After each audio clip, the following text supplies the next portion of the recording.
AI is everywhere.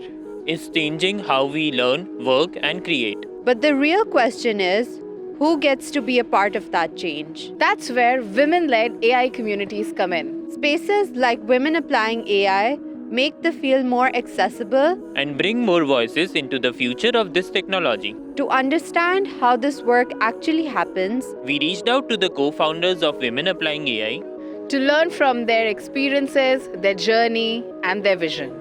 Here's what they shared with us. My name is Luda Kopekina. I am technical by my education. I'm math, computer science, and my PhD was in AI. It was a long time ago. I'm Russian.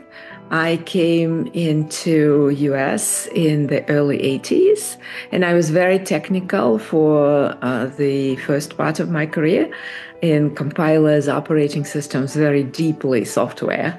And then I went to MIT as a Sloan Fellow.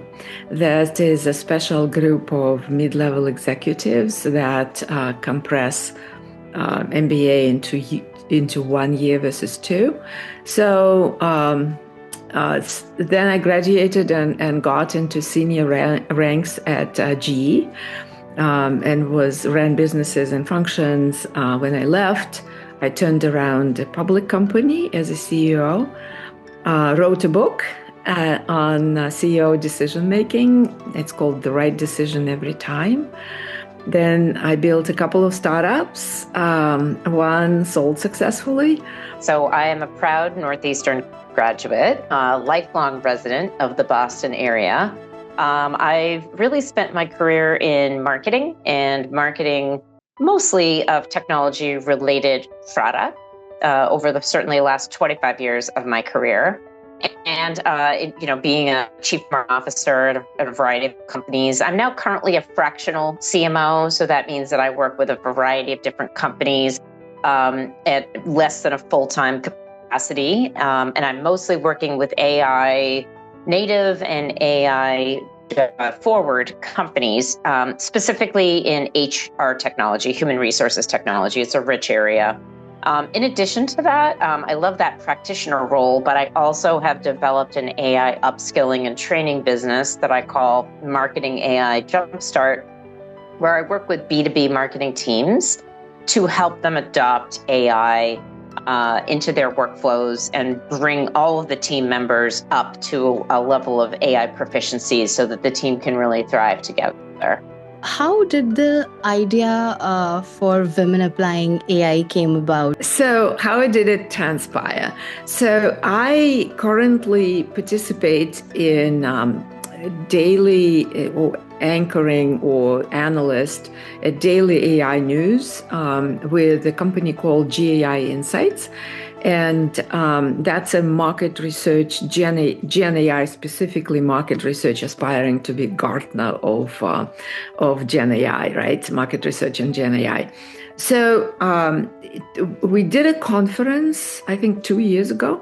And at that, we put together a Women in AI breakfast that we wanted to engage more women and see whether we could actually spread the AI among women a little more, I guess.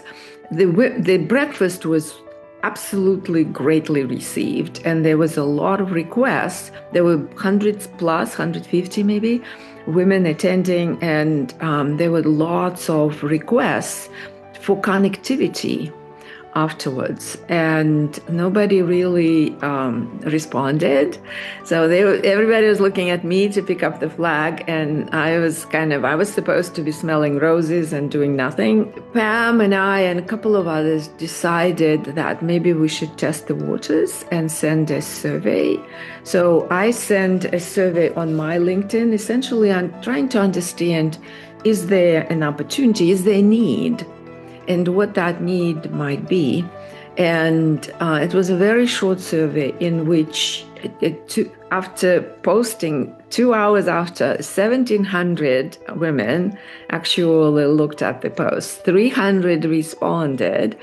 as saying that they would love to be part of it. And I got, I was the most popular person on the internet, I thought, on LinkedIn.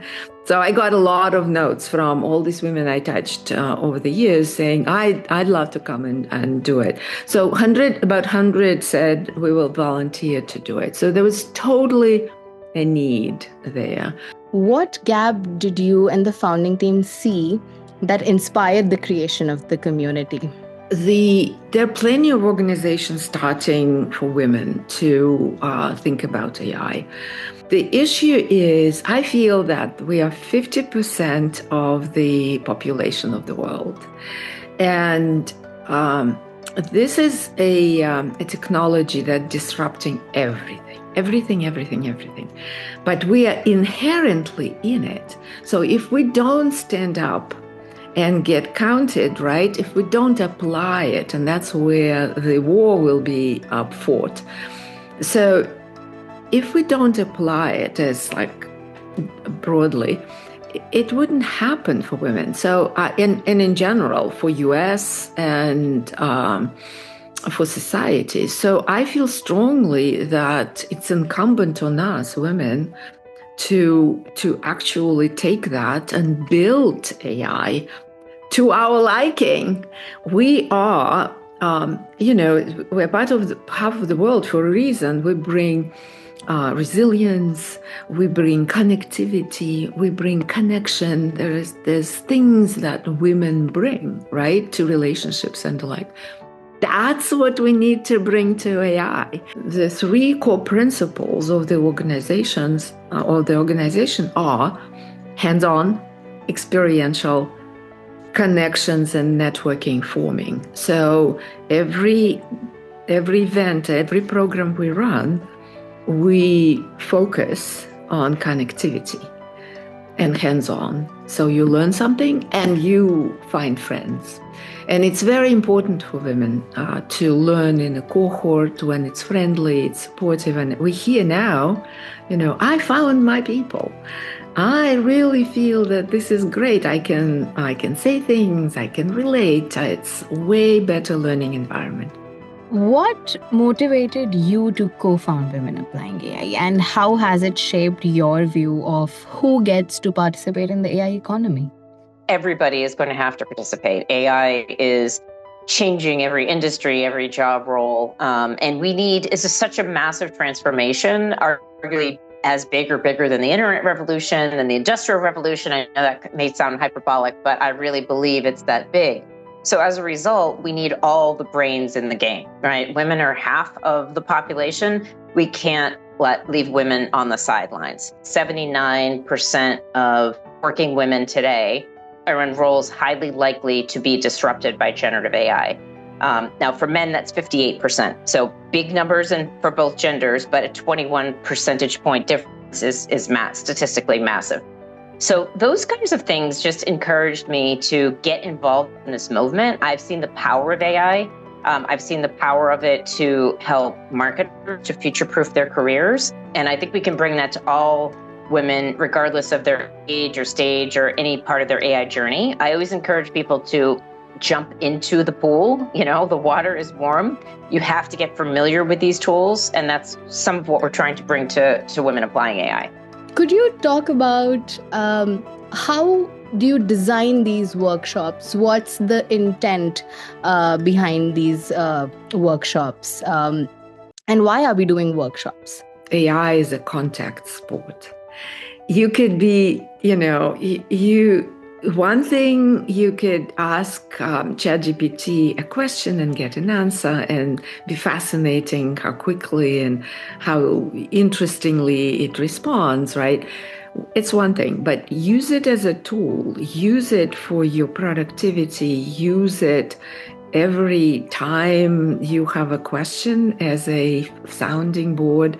It's something that actually needs to be experienced and needs to be done.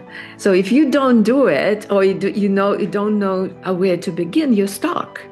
So that's why applying in the Women Applying AI is an operative word. It's really critical in my book because OpenAI introduced a web browser, right? how many of our members tried it? Probably not many, right? But it's actually the next way. But you need to understand what the opportunity it brings to you. And that's why applying. Yeah. And that's why workshops. Could you talk about how the community has grown and evolved since its original founding? So we only worked with volunteers. So we asked people to join, and when they joined, they would join specifically in volunteer roles. We said, let's build programs, let's try to get some money for the launch event, let's get some people in marketing. So this was really grown by volunteers. And we got, I think it's at the highest point, we had 70 volunteers, of which many became founding members, because we said people who've contributed up to the launch are founding members. We currently are already global. So people from Australia, Europe, Southeast Asia, India, it's from, women are joining. And moreover, there are people raising hands wanting to start groups in various geographies. The safe space where there are other women and you can say, I don't really understand this. Do you understand this? People feel like that's a safer space. So our in-person events absolutely have that incredible energy. And we've not only seen, kind of professional interests, but friendships come out of the group because the women are just so interested in being with like-minded people. What strengths do you see women bringing to AI specifically? Women have more of a lens for the human aspects of AI and how can we coexist? How can we have AI amplify and augment humans rather than replace humans? What does this mean for the next generation? Women who are mothers are often thinking about that. What is the impact on my children and the next generation? What kind of world are we leaving them? So I think those are some aspects. Women excel at EQ, emotional intelligence, and that emotional quotient. And I definitely think you can bring that to bear, but women can be more expressive, which means you can get more out of AI. And they're going to be conscious of perhaps that implicit bias that is in data and call that out and make sure that the tools that they're building and the AI they're interacting with, addresses that form of bias. It's not necessarily specific to women. One thing that is specific to women is that women are by nature protective of their children, their families, right? And they trust only when they see that they can trust, right? And that puts a lot of women in very cautious stand. I'll join the movement when it's ready or when I'm convinced that it's ready. So that I think is more women than men. And I think this is good. A lot of women go into the security and safety spaces, and that's great. And I think it's needed, very much needed. Women Applying AI is a movement for women from curious to expert to get the power of AI, learn it, and lead with it. Lead with it everywhere.